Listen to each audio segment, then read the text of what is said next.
We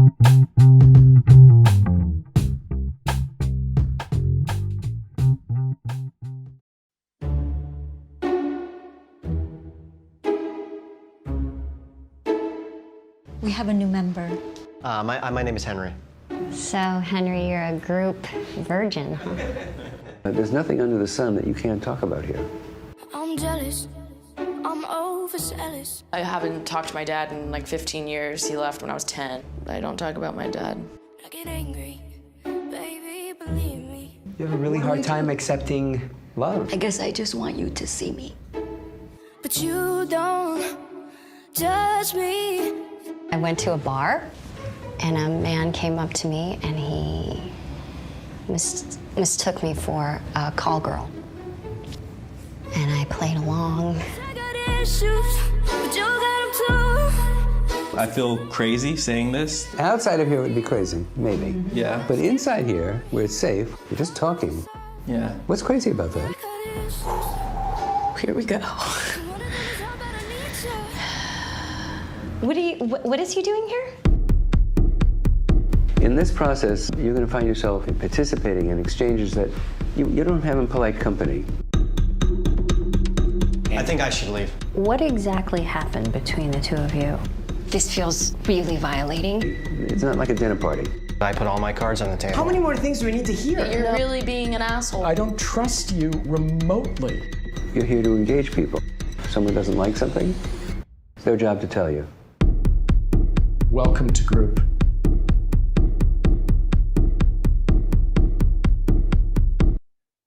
Nice to meet everybody.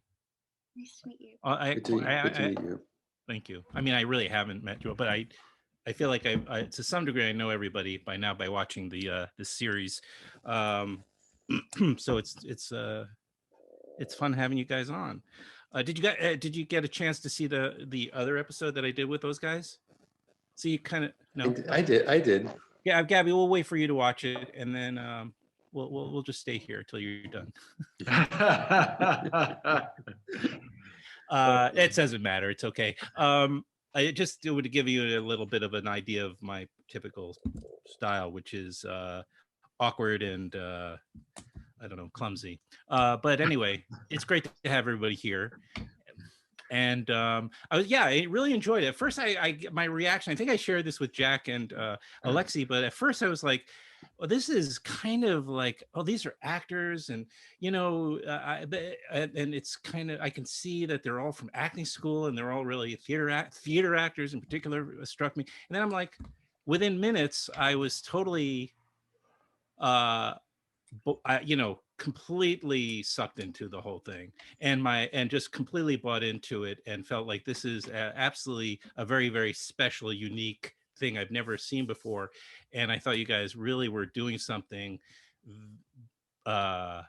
really intense, and I couldn't tell how much it was scripted or not scripted. I do want to talk about it a little bit, that, and I want to also talk about kind of the origin story from your perspective, because I talked to the creators, but other than Teresa, she doesn't have any memory of that, so maybe you just make stuff up. It's perfectly okay. I'm gonna improv like I did in the show. Exactly. There you go. That's call upon your toolkit. But I'm interested. Dr. Elliot Zeisel, you play the Dr. Ezra Hertzfeld, who is facilitates this group. You're the therapist. Mm-hmm. You are actually a therapist. That's right. How in the hell did this come about? How did you agree to get caught up in this project? And had you any idea of what you were getting yourself into? Well, the brief version of the story is that every year I attend something called the American Group Psychotherapy Association Conference. It's an ingathering of therapists from all over the world who focus on group treatment. And after hearing a friend of mine give a talk, I noticed in the question and answer period a fellow standing to my right with a press pass and a French accent. And he was asking a lot of questions. So at the end of it, I turned to him and I said, tell me, what's your interest in group? And he said, well, my name is Alexis Lloyd. I'm a French filmmaker based in New York. I've optioned the rights to the Schopenhauer Cure. Mm-hmm. That's a novel written by another colleague of mine, Irvin Yalom. And Alexis explained that he wanted to make a film about the book, based on the book. To which I said, well, if you're going to do that, it would be wise to be a member of a group. Have the experience of being a member of a group and then make the film. Did you say what the book was about? Well, I knew the book. I had read the book. The book is Yalom's best explication of what happens in group in novel form. Yalom wrote the quintessential text on group, but then he became a novelist. And this is a very excellent explanation of how group works, particularly with the difficult personality. So I never expected to hear from Alexis, but 2 weeks later, he came to see me and explained that his father had been a psychoanalyst in Paris. His great uncle and his uncle were analysts in London. One of them had actually met Freud, and he was determined to make this film. So I agreed to work with him, provided he would come to group not as a researcher, but as a citizen, as another suffering human being who was interested in exploring the human condition. And that's how the project got underway. Okay, was it so you assumed it was going to be a scripted film, right? And Alexis' first version of the project was to do a scripted film. And you were signed on at that point? Oh no, I was signed on only to be his group therapist. And along the way, the group, I think I made the first suggestion that we abandon the idea of a film, and streaming was just beginning at that time. And then we consider making a series. And from there, it was a short step to Alexis coming to the idea that to capture the experience of group, it couldn't be scripted. It had to be improved. It had to be improvised. There is a rhythm to group that scripting just wouldn't allow for. So it very quickly became the outlines of the project that we ended up engaged in. And then it took a year to convince me that in order to make that happen, the therapist in the series would have to be someone trained actually in doing group, someone who could give structure to the proceedings so the improvisational process could unfold. Much like you have, when you're building a sculpture, you have an armature, and then you add substance to the armature, you add clay to it. And I guess I'm the armature, and these wonderful actors are the substance of the sculpture. Are all four of you have come from an acting background, I assume? Mm-hmm. Right. So, but you don't. Can I call you Elliot? Sure, I'm not sure what to call you. You're not my therapist yet. So, my patients call me Elliot. I know. He say, "Come on out. I live 20 minutes away. We'll get together in the summer." Yes, I understand how these things can go. But anyway, okay. So I'm still kind of wrapping my head around it. So all of a sudden, these guys are all pros here. I mean, it's clear they're all really good at what they're doing. You just felt immediately like, I'm sorry, I'm going to ask everybody questions here, but I'm kind of, in particular, this situation is so unique, where an actual therapist is playing a variation of himself, called to improvise. So you're just remarkably comfortable in front of the camera. Something. Well, I think the actors, particularly Gabi and Ezra, who have a lot of group experience themselves, can speak to the value of group treatment. It teaches you to live on the edge of your emotional seat.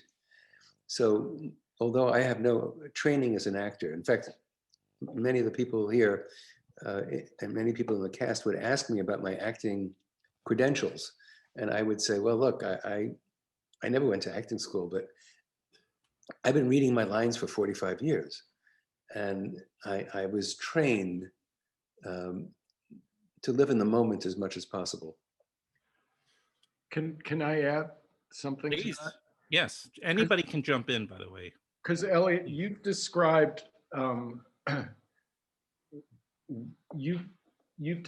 running groups for observers in group conferences where you would get people up from, this is how I understand it, you get people up from the audience and they would form a mini group, and you would then sort of freeze the frame and get people, get the engagement going, but then stop things and talk to the audience about what was happening. And that's one way I've taught. Yes. Yeah. So I think you were coming to this already very comfortable with the idea of sharing the process of group with people outside of the immediate group. That's a very good point, Ezra. It's also true that my mentor in training as a group analyst was Louis Ormont. Louis Ormont was probably the best known group analyst in the country in the latter half of the 20th century. Ormont himself was a graduate of the Yale School of Drama, where Teresa went to school. And he was trained as a playwright. He was a devotee of Shakespeare. And in the work with Lou, I was trained to be a clinician and a teacher. And in teaching, he taught us the skills of performance, the art of performance, so that when we taught, we could bring the excitement and the pathos of group treatment to an audience in the most effective way possible. So I think that's what Ezra's referring to. A lot of the training included years and years of apprenticeship as a young presenter, and then eventually many more opportunities to present appeared. And each time that would happen, I would be honing my craft as an improvisational actor. Gabby, go ahead, Gabby. I think you might be muted. Not sure. Nope. Okay. Sorry. We can't hear you though.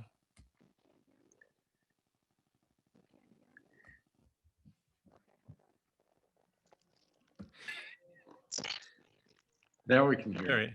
Yeah, I think. No. Can't hear you. Can you hear me now? Yes. Oh, yeah. Now we can. Yeah. Yep. I think, I'm the only one in the cast who's an actor and a therapist. I'm a drama therapist and a psychoanalyst. Can you just tell people what a drama therapist is? A drama therapist is someone who uses the arts as a therapeutic tool. So I use theater, poetry, writing, movement. And so this was the perfect project for me because it's a way of combining my two passions. And I think one thing, Elliot, that I can say in terms of, because I run my own groups as well, in order to be a good group leader, as Elliot is, and I can vouch for that because he is my group therapist in real life, you have to be a great improver. You have to be in the moment, moment to moment, listening to the group members, hearing for what they're not saying, watching for their expressions, their body language, and then you jump in. It's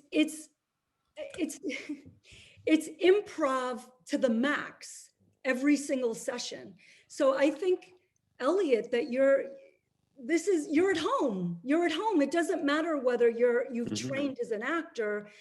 I think just being trained as a group therapist, it's the same as doing, it's like when you're doing the Meisner work. It's the moment to moment, what's happening right now. And as a therapist, you're trained to be observing and not just your patients, but what you're feeling inside, and you use it.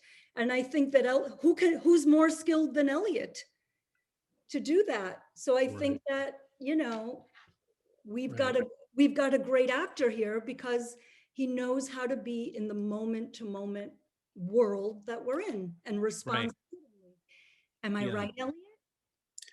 I would add to what you're saying by suggesting that I was trained by Ormond, but I was also trained by you, by people I work with in group, by the countless groups that I've led, and the countless groups I've been a member of. I spent many, many years as a patient in group, learning just what you described, Gabby. Mm-hmm. Well, so maybe it's just there's that, which I definitely noticed what Gabby's talking about, because throughout the sessions that are the episodes of this web series, you are constantly will almost like pivot the conversation by challenging someone a little bit, saying, well, rather than do this, why don't you express that? And then all of a sudden, and it's this remarkable level of being able to kind of, you know, focus the group and lead them along. I have no idea how. Like, well, you're actually putting words to something that we spend a lot of time doing in group, which is to put words to emotions in the moment, and to make a distinction between, when you're talking to somebody, you're always having at least two feelings, one about yourself and one towards the other person. I see. and most of us are not trained to understand that or know that or to do that. So group provides an opportunity for that to happen. Well, I'm in this group. I have the same. I have a tremendous amount of affection for all of you, and even more possibly for myself. So we're having the right effect. Sorry, Cara, what do you think of this? Should we accept this guy into the group, Cara? Hell yeah.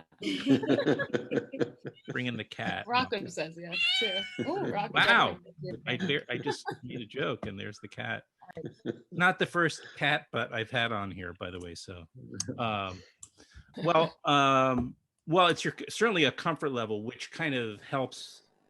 Comfort in front of the camera goes far, right? I mean, or in front of an audience, whatever the case may be. Anyway, do any of you? I just wanted to say that the stars aligned for us. I know this is becoming a little bit of a love fest, but the stars aligned for us in terms of who we got to have as our leader, as our therapist, because he's so comfortable in front of the camera. We are used to it. All of us in the cast were used to it, but he isn't, except for, you know, as he was saying, as a doctor, but. He doesn't, there's no inauthentic bone in his body. So he doesn't feel the need to be anything more than what he is. And so it was just, anyway, I just wanted to say that. Like I was a little nervous when we started. I know I don't remember much of this process, but I do remember that I was like, oh God, we're going to get someone who's going to be like pizzazzy. And he was just so wonderful, so real, so comfortable. And it made us, I think, feel very comfortable. Yeah, I would imagine the first sort of sense of, I don't know, artificiality or being inauthentic on any level would be a turnoff for you. Like, you know, I've had a therapist, but I've never been in group therapy. But can I add to that, Adam, that Gabby played an instrumental part in helping that happen. Want to say more about that, Gabby? About what you did? So, thanks, Elliot. You know, other than Ezra, who's let's been just say, I'm sorry to interrupt for 1 second, but Ezra, I didn't do a very good job from the beginning because I didn't do the proper introduction to everybody, but I'll do it ahead of time. Ezra Barnes is an actor playing Frank, right? One of the group members. Elliot, or Dr. Elliot Zeisel, plays Ezra, the therapist. Ezra, coincidentally. Yeah, they needed a good name for Elliot's character. It's a great name. It means help in Hebrew. Oh, yeah. Perfect. I don't know, but is it help? Like help me. Or is it let me help you? It's both. So Ezra is the only one of the cast other than me who has been in group therapy before. And being that I'm a therapist and an actor and a drama therapist, I was brought on to the team.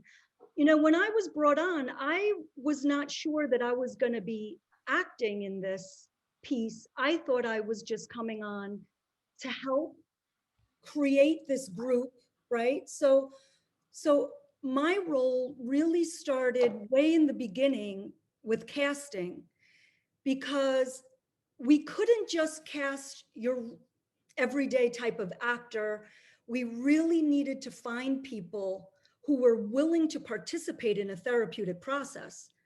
That's not an easy thing to do. Yes, right. And so, you know, when Elliot is interviewing people to be in his group, he asks them all kinds of personal questions. You know, you try to figure out the character of each person.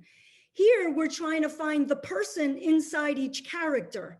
Mm-hmm. So rather than Elliot asking very personal questions, which could really turn off many actors, I had the idea of working with Alexi in a very drama therapy way, which was give the actors their characters, let them hide behind their characters, and we'll find out who they are through engaging in the process in character. So when the actors came to first of all, we met all of the actors first just for a chat. And then we gave each of them the character, a little bit about the character that we thought they could play. Then we invited them to come in, and Elliot, Alexi, and I, Ezra joined us often, just ran a little group. Elliot would run a little group, and in character, we would engage in group, and we could see who's open to a therapeutic process, who isn't open to a therapeutic process, and to do it in a safe way. The character is the mask that people need to be able to bring whatever part of themselves forward. And this way, we got to see who was willing to do that and who had the skill to do that. This is a very unusual thing we're doing. This isn't just about improv, and it isn't just about acting. It's also about having the cojones to bring yourself forth through the character. Right. So that's sort of, I think, what Elliot is alluding to. That so Carina's the only character who is not in the Schopenhauer Cure. Huh? Right. That's the character you play, Gab. Right, I play Carina. She's the only character that is not written in the Schopenhauer Cure. And Carina was really created as a way for me, the drama therapist, to be in there pulling things out of the other actors. And that's often why I'm very provocative and annoying, and I am very narcissistic in many ways. But basically, I'm a plant that was put there to try to help the other people to talk in character, and sort of through this process helped everybody learn the process of group. Mm-hmm. I see. Well, can I add something? Ezra, just add it, don't ask. So one of the, I think another thing is that basically Elliot is, unlike the rest of us, we agreed on backstories and themes for our characters and things that were going to emerge and come up and be fodder for group. Whereas Dr. Ezra doesn't necessarily have that backstory in the same way. In other words, he's if I'm speaking, if I've missed something, Elliot, you'll tell me. But Dr. Ezra is really functioning as Elliot would function. Right. Whereas we're coming in with the different packing of the characters that we're working on. who happen to be in a lot of respects very close to who we are as people, but not exactly. I'd like to. Cara, Well, could I'd you like to say, get into that.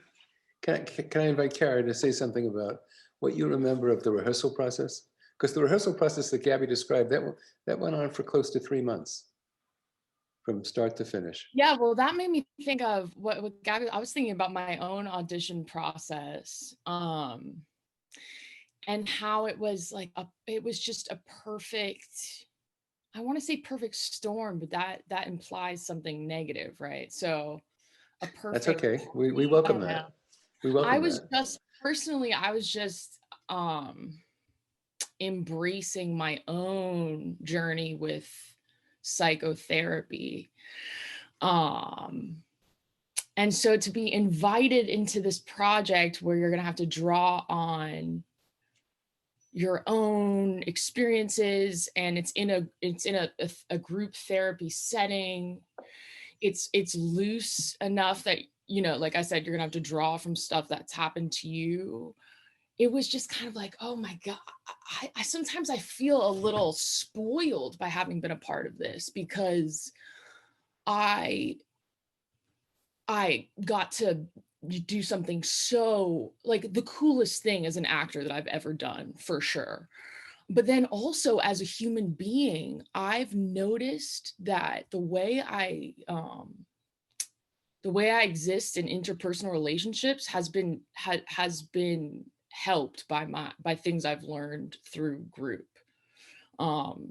I've noticed that my communications improved, the way I'm able to like identify what's going on in myself and express that to somebody's gotten better. So yeah, so that was pretty, it's just, yeah, it's wild to think about, like, oh, little me auditioning for this. I didn't really know what I was getting into, you know, but I was just like, yes, you know, I'm into it. Feelings, yes, let's talk about them. And then to leave it, or yeah, just to go through the years of it and just be like, oh my God, it's a huge part of my life. Like, it's a huge part of my identity. It's something that I'm so, yeah, I'd like to think I'm an advocate for it. I am. Yeah, I'd like to be more of an advocate for it. It's just a crazy thing. But the rehearsal process, right? The question at hand. Right. So it started off with the auditions, and then as we were figuring out different cast members, the rehearsal group got larger and larger until we found our group. But that was super neat too. Like, I remember when it was just me and Gabby and like one other maybe it was Elijah. He was auditioning for Stewart. And that's a different thing too. Like, when there's not a lot of people in your group, it can sometimes shift the dynamic, because it's like, oh, there's a lot of space. Somebody has to talk. Yeah, I'm trying to dig back and think about the rehearsals. I mean, the whole thing was just basically this meeting of character. Also, yeah, so as far as plants, I also was a plant, Gabby. I'm not in the original Schopenhauer Cure. That's right. That's yeah, right. Alexis wrote that part. Yeah, Tilda kind of evened out the girl guy ratio and the ages. And so, yeah, so Alexi told me a lot about a beloved family member of his that he was loosely basing Tilda off of. I brought some stuff to Tilda, and then Tilda just came from above, like, so. But I don't know, it's like, how do you ever have those moments in life where you're like, how did this happen? Like, how did all of this come to be? It just kind of happened. Like, Tilda's a very separate entity. When I think about Tilda, I'm not thinking, oh, that's me. And yet, I don't know, how did she come to, when was she born? At some point during those few weeks, I guess, of us coming together. But yeah, it was this incredible thing where it's like, okay, so I'm going to listen to you, I'm going to listen to you tell me all these incredible stories about your cousin. And I'm going to hold on to some of those, because wow, they changed me as Cara, but also, okay, I'm holding on to that for Tilda. Then I'm also going to take some of my own stuff. Then I'm going to discover stuff in group. And yeah, before you know it, you have so much material. And again, I think this is what Teresa was talking about with the space that Elliot created for us. I think it would have been, you're right, it would have been massively different. We really did luck out. And again, maybe that's me being spoiled or privileged and not even having really recognized that. But when I take the second to think like, oh, if it was anybody else, it would have been very different. And I don't think I would have felt comfortable enough to dip into parts of me and use them for Tilda. Can I add to what you're saying and suggest yes, that please. in the process, when we're in the middle of filming, we filmed for an hour and a half each take. We did 2 sessions. Each session was filmed 3 times, and each take was an hour and a half long, the length of time that you would normally be in a group. Again, to help it have a feeling of authenticity. So it was a fixed camera in another room and a roving camera in the circle that's out of sight. And as the process unfolds, and as somebody in the group says something to you that's stimulating, either of a sexual nature or an aggressive nature, it was fascinating to watch the actors and for them to contend with whether or not their increase in heart rate had something to do with the character responding, or whether this had something to do with their own response. Was this their own personality, or was this the character speaking? So the blurring of a boundary between what you were suggesting, Cara, the blurring of the boundary between where you began and ended and where your character began and ended. Teresa, you speak to this in one of the behind the scenes pieces that you did. You spoke to the idea of you, the actor, and your character. Yeah, and even now I'm like, do I just not want to admit that I'm talking about myself? But no, I mean, it's weird, but I guess that's sort of the fun of it too, is like, for the audience, what is me and what is her? You know, like, you don't know, and I kind of don't know too. But that's also a little bit of what acting is, just in general, I think. But but you're creating the character, so you have a vested interest in what you know, how they turn out. I was going to actually ask you, Teresa, do you have to like your character? What if you don't like the character? What do you do? Can you, because you're kind of creating them, so maybe you can gear them in a different direction or explore that. I really love that you asked that. Yeah, I really love that you asked that, because it's a really great question. I think you have to love the person you're playing, because you kind of have to stand by every single thing that they do in order to, your goal, I think, as an actor, or mine, I should just talk about myself. I think my goal as an actor is to help the character move their life forward. So I have to stand behind every decision I make and think that I'm doing the right thing for me as a character. So yeah, every character I've played, I've liked, I've loved. You have to find a way to love them. If you don't like them, you're judging them. And if you judge them, you kind of get in your own way. Because you have to be their advocate, their number one advocate. And this is a super unique experience, because I'm constantly questioning, do I support what I'm saying about myself? Because I'm not sure if I'm talking about myself or about her. And so it's this strange thing of feeling like I am in therapy, like Teresa's in therapy. I remember the casting process. Now that we started talking about it, it kind of jogged my memory. I came into Elliot's office and I was like, I'm in character. I am this woman. I'm in character. And then he started asking me questions, and they weren't intrusive. They weren't super like, what happened to you at the age of 7 or anything like that. It was just like these like soft ball kind of throws, but it was leading to places that were like, why is he asking me this? You know, and I remember at the end of it, I felt really, in a good way, exposed. And I thought, man, if I get this is going to change me a bit. Hi. Can you hear me?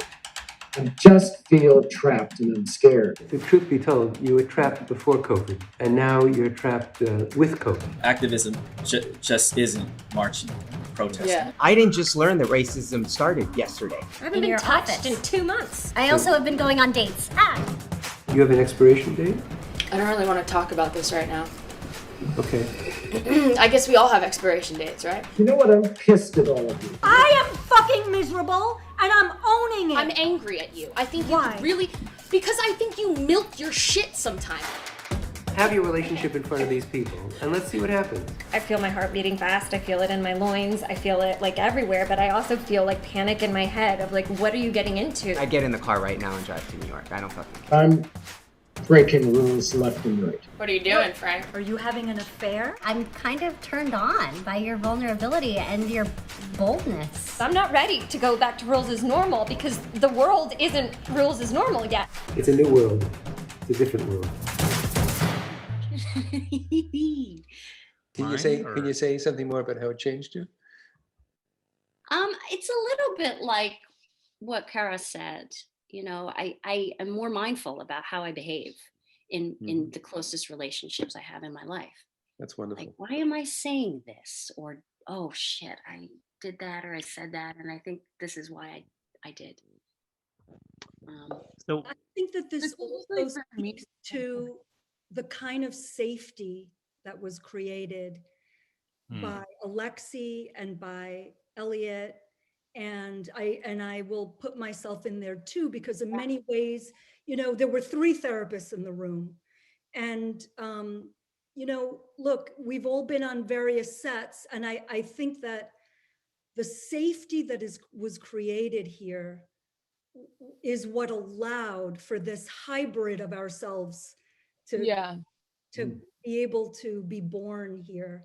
Can I add to that, Gabby, that in group ordinarily, we ask the members of a therapy group, not to socialize outside of the session. Yeah. So that speaks to the safety you're talking about. Yes. The activity is limited to the hour and a half a week, so that everybody in the group has access to the same data. Everybody gets to see how relationships get formed and maintained. So in the beginning of the process with the actors, we asked them what they thought of the idea of agreeing to this, of not socializing during the filming. Now, filming was a short period, but to a person, they all agreed to it. And I think it contributed to the feeling of safety, that you didn't have to go out and have lunch or dinner or go to bed with anybody just because you were in the middle of a filming process.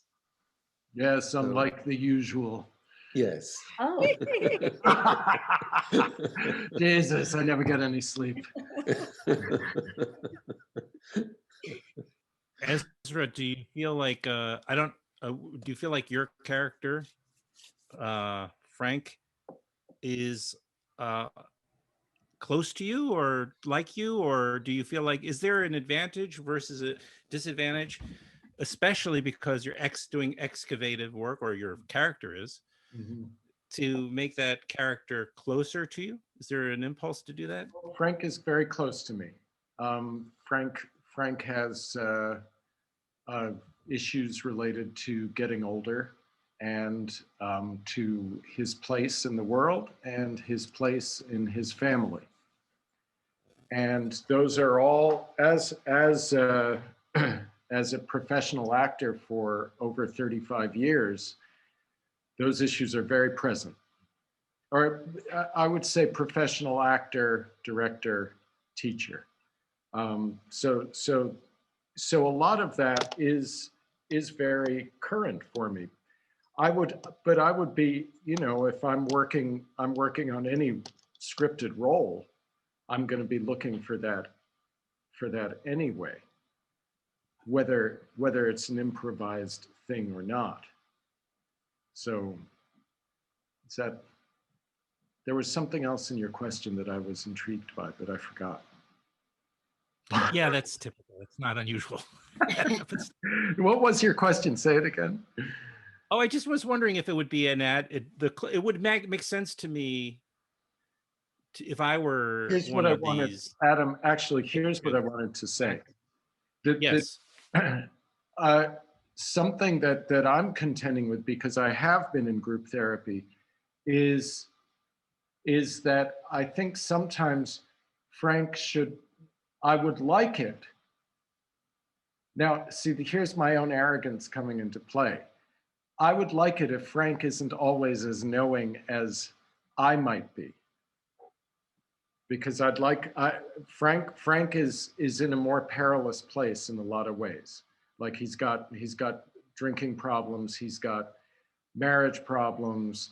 So I want to be, I want to be myself in group in a mess. That's my. I think the actor in you great. achieved that in the character of Frank. Yeah. I think you played Frank as you just described him. In a mess. Is my memory correct in that you're often preoccupied, Frank? Is Frank typically preoccupied? Yes, Frank has to leave the group. He's got to leave the group early to go to a meeting because of a job. Right. Yeah. But I think I understand what Ezra is saying. Look, we all have our given circumstances of our characters, which are different from our given circumstances in our own lives. But I think what Ezra's saying is, and correct me if I'm wrong, that when you're in it, in the moment, and things happen, you react, and you react as you. And because you have been in group for so many years, you have a certain wisdom, a certain insight that Frank maybe isn't as evolved. Right. Sometimes he has it, sometimes he doesn't. Right. So like I see that in myself too, where I'll be like, I was watching the second season and, Tilda is like a little bit mean to me. Oh. And I'm so like, let's look at this. And I'm, and that's so me, that's so Gabby, because I'm a therapist, I've been in group for a million years. What's going on with you, Tilda? I think you're jealous because, whereas I'm thinking, oh my God, maybe Karina wouldn't be as evolved and probably shouldn't we could have gotten into like a really huge fight, which would have been really fun. You know what I mean? But in the moment, you're just reacting the way you do. So I think, is that what you're talking about, Ezra? Yeah, well, it's like a little, it's a tension that I think we're all holding. Right. Inside. So part of the reason you are holding that tension is that Alexi and I decided along the way that it would be very helpful to have the two of you in the cast in particular because of your familiarity with group process. It's like playing tennis with someone who's better than you are. When you play tennis with someone who's better, your game comes up. You play a little more carefully, precisely, aggressively. However it unfolds, your game gets better. And Ezra's presence and Gabi's presence, I think, had that effect on the group process. Yeah, for sure. After we shot, was it the second season, Gabby, or was it just after the first? I was so lucky I got to observe and sort of be a part of a group therapy. It's her drama therapy group, or one of them. And she's a genius. She's fucking brilliant. Am I allowed to curse on this thing? She's fucking brilliant. And now looking back, I'm like, wow. So like she was doing all this stuff, the invisible hand, there were so many invisible hands during the process. And I know I'm grateful for it. Thank you, Teresa. Yeah. Yeah, I think specifically what was so helpful about both Ezra and Gabby being there is in the moment, I speaking for myself, I had moments as an actor, you don't have a word for word, line by line script to rely on. So there were definitely moments where I was like, oh, should I come up with something now? You feel like you have to muscle something if there's ever a lull in the room, and that can put you in a weird place of trying to be a writer. I've never been that great at that, right? So then you're trying to fabricate something essentially, which never comes out authentic. And Gabby and Ezra both, with their training and their experience with group, I think were able to keep everything in the present moment. So it's like, you don't have to go back and think to myself, oh, let me come up with some memory that I had recently that I can bring up to group. They'll just keep it in that moment. Oh, you look a little disturbed right now. What are you feeling right now? And it keeps everything present, and it also took a big weight off my shoulders of feeling like I had to be this, award-winning screenwriter in the moment, in the room. Yeah, I think we all knew, the way it seemed that Alexi talked to us was that he would say to each of us, this is what you're dealing with. And somehow it's going to emerge. Right, and you just have to trust that. Yeah, and it wasn't, so that light touch was good, because it's almost like you can just accept that and know that somehow that's going to come out in the course of the session. Well, season 1 was very different from season 2. Season 1, we really took stuff from the Schopenhauer Cure, and Alexi was very, very deliberate, and I played a bit of a role in that. And he would ask me, like, would this happen in group? Is this something that who should be? So Alexi was very, very clear about what he wanted from the Schopenhauer Cure in season 1, and we actually had beats. Yeah, like, okay. Rebecca's going to talk about the incident in Vegas, and then I'm going to come in and, talk about sadism. And then, so we knew what the topics were, and we knew when they should be happening in season 1. We hit them. But within that, there was a tremendous amount of freedom to play. And we did. There was so much that was unexpected that came out. Season 2, we had no structure other than our discussions with Alexi about what was going on with our character during the pandemic, right? There was no rehearsal for season 2. What? There was no rehearsal for season 2. We hit season 2. One, I think. Yeah. But season 2, the preparation for season 2 is COVID isolation. Yes, exactly. Right, and we didn't have things we needed to hit, which was correct the way that season 1 did. Right. I mean, really, we were just free falling in season 2. Well, but there were still themes that we were all exploring. Yes. That were we discussed. Knew we wanted to talk about Black Lives Matter. We knew we wanted to talk about the pandemic. We knew that you were having some kind of texting thing with your lady. We knew little tiny tidbits. There was also kind of a relationship. Yes. There was Elliot mentioned this sort of unwritten contract that you guys had about, not socializing outside of the group. And that was a subplot as well, with 2 of the characters that are not represented here today. But that's right. Yeah, I'm glad you brought that up, Elliot, because my parents, my entire childhood, were in group therapy. But they, on the other hand, we had like a family therapist. He was like part of the family almost. In our case, we all saw him at some point or other. But those group members, my parents knew, and this was in the 70s, maybe leaking into the 80s. But they socialized all the time. I grew up knowing these people. They were like kind of family friends. Mm-hmm. Till they weren't. A different model. Yeah. Is one more? Have you tried that model? Have you done that? Well, model? I came up in the 60s and 70s as well, and there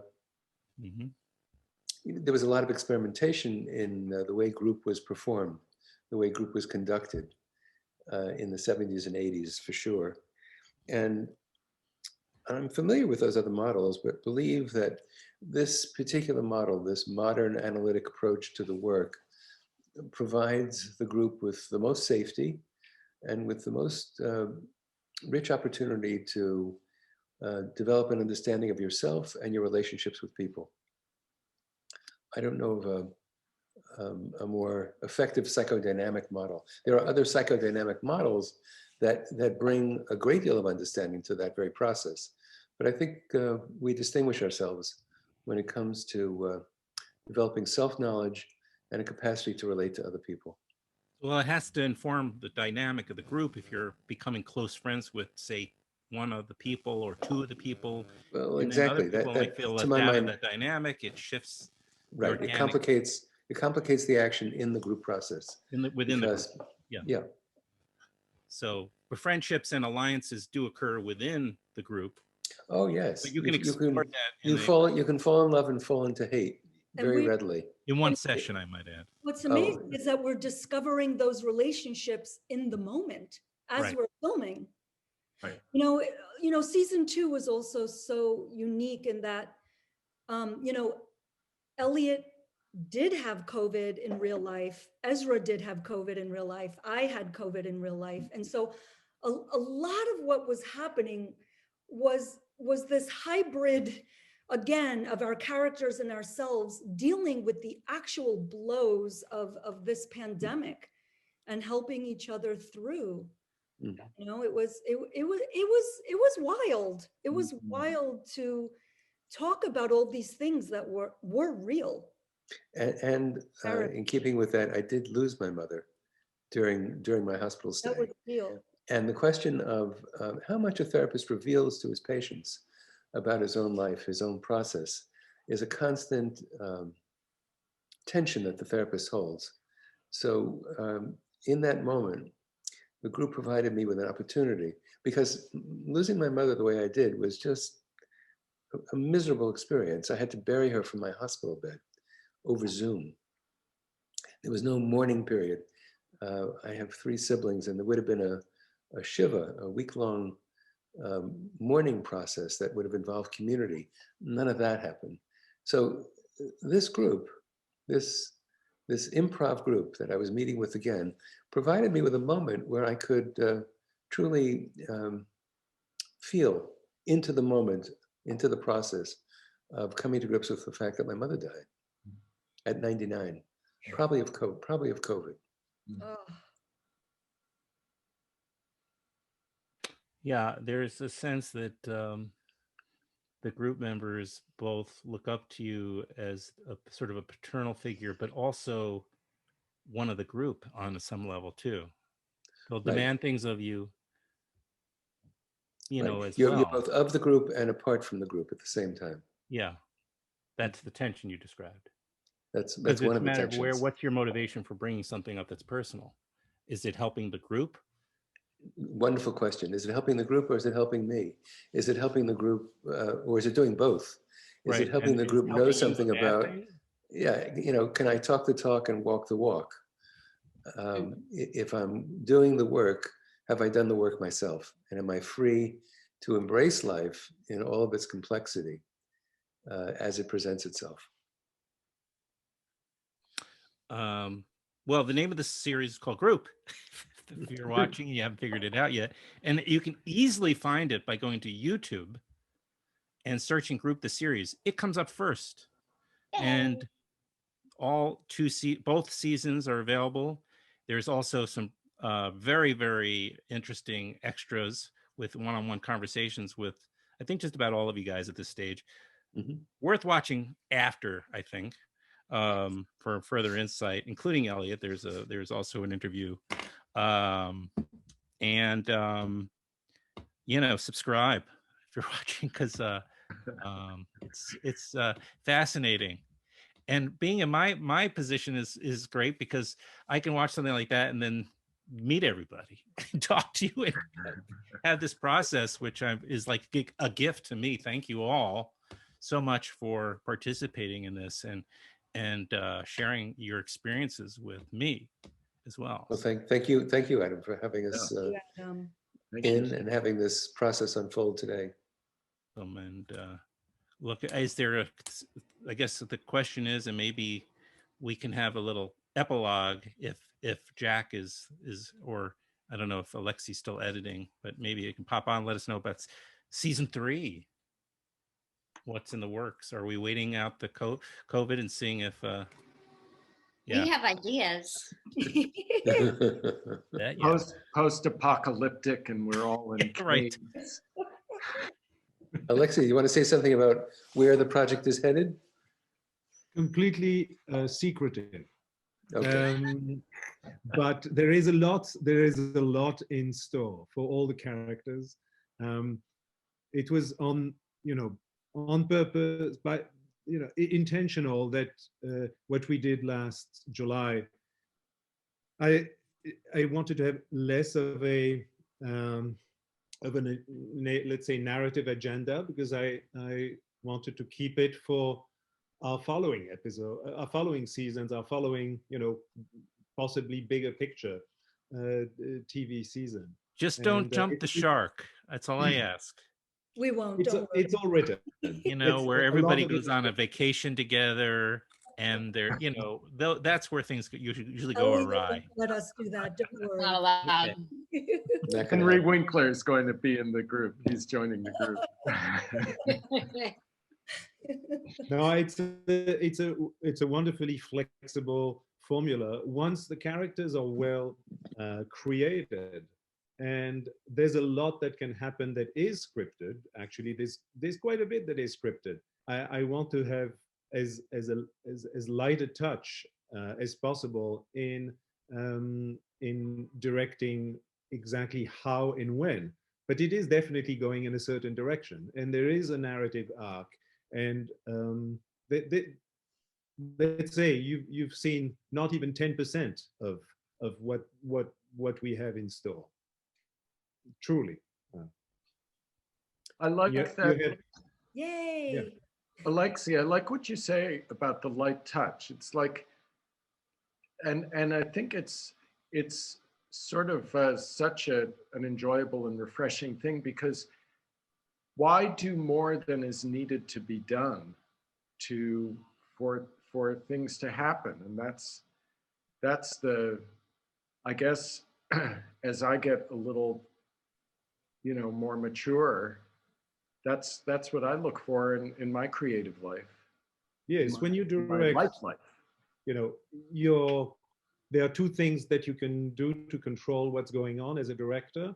First is that you have dialogue lines that you want the actors to stick to, and secondly, you say cut, and you say cut either after 30 seconds or 2 minutes, or sometimes long scenes of 4 minutes. You basically don't go for 90 minutes without saying cut. And it was a sort of a bet for the whole concept of the project, whether it would work or not. I knew it would work without written dialogue if the characters and the narrative situation were properly set up. I wasn't sure that not interrupting the process, basically letting it roll for 90 minutes would work in terms of the creative tension and the narrative interest. But frankly, I remember exactly the moment. It was about, I think, 4 or 5 minutes into our first take on the first, very first day, where I felt something was going on in the room. Maybe when Teresa said, "Oh, you're a group virgin," and I thought, perfect. It's happening. It's happening live. I can relax for 90 minutes. I mean, not entirely, because there was a problem with the mic. We had to interrupt at some point. But basically, directing, a lot of directing is casting. A lot of directing is preparing the roles that are being created by the actors. And then there is editing. But, it is wonderful for a director to be able to feel, today we're shooting. It's a day off for me. They're doing the work. I've done the preparation. I'll do a lot of editing afterwards. But it was a wonderful thing to feel, and I felt it after 4 or 5 minutes when that moment happened, and it kept happening. So yes, it was. It's a nice way to direct. I think because you have that trust in us, Alexi, it gives us the freedom to play. And I think that there's just so much joy in it, so much joy. And it really, I feel like we're all so lucky to have an hour and a half in which to emerge and play is really a dream. It's really, really unusual. And frankly, the fact that we can do 2 or 3 takes, we did 3 takes of the same session. So yeah. it has the benefit, let's say, of theater, where actors really are the master of their own character for 90 minutes. There's no director or writer in theater and stage direction where, the director comes and say, cut and start again and do less and do more. You just go as an actor. Actors go with, the show of the day. But there is also the benefit of film, which is to say, okay, that was really kind of the group as a group in a way missed that turn. That was a possible interesting turn. Let's explore that turn. So being able to do 2 takes, 3 takes, yeah. Is a wonderful way, especially if we do a following take after one day, as we did on our first go when we were not doing all remote crazy, shoot with your phone story. But I think this is your way, Alexi, of saying that we created a methodology, a way of making these things come alive, and it has application for different populations. There's a future for the product. There could be a group for identified populations, adolescents, for example. They do really well in group as a treatment modality. It's a preferred modality for people that age. And this method that Alexi created could play very well to another audience, to another group, for example. Well, I think the fun part of the project is that, yes, there are stories, there are characters, but the way we shot it and the way it's all happening, the method of the project itself, not the particular method of psychotherapy, but really the method of the project becomes as much the star. It becomes the point of gravitation.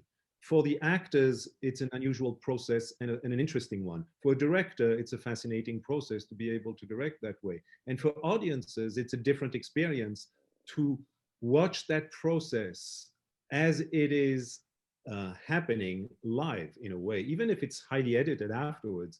There is that feeling that the method is, is being invented as we go.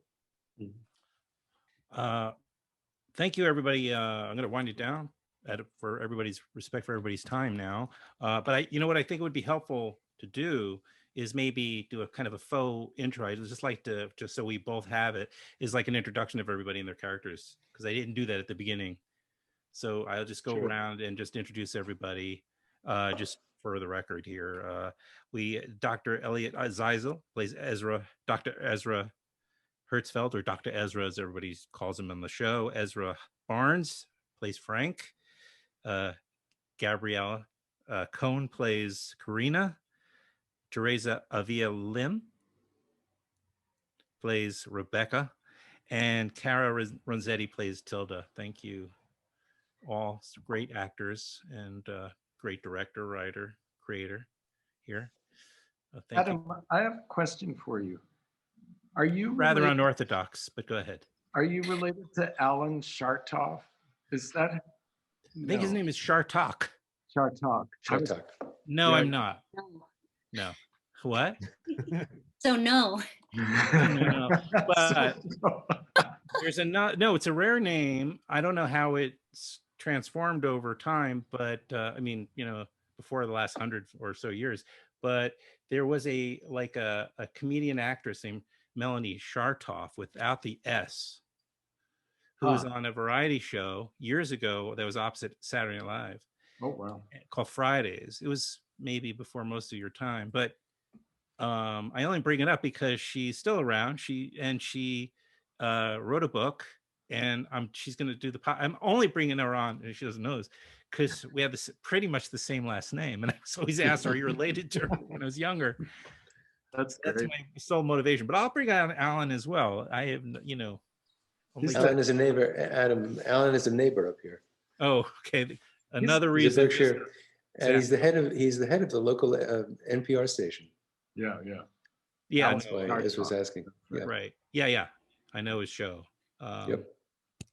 Anyway, but hey, thanks everybody, and Thank you, Adam. We'll look forward to doing something Great. again sometime. Great. Thank you. Great to see you all. Great to see everybody. Thank you so much. Bye, friends. Bye. Bye.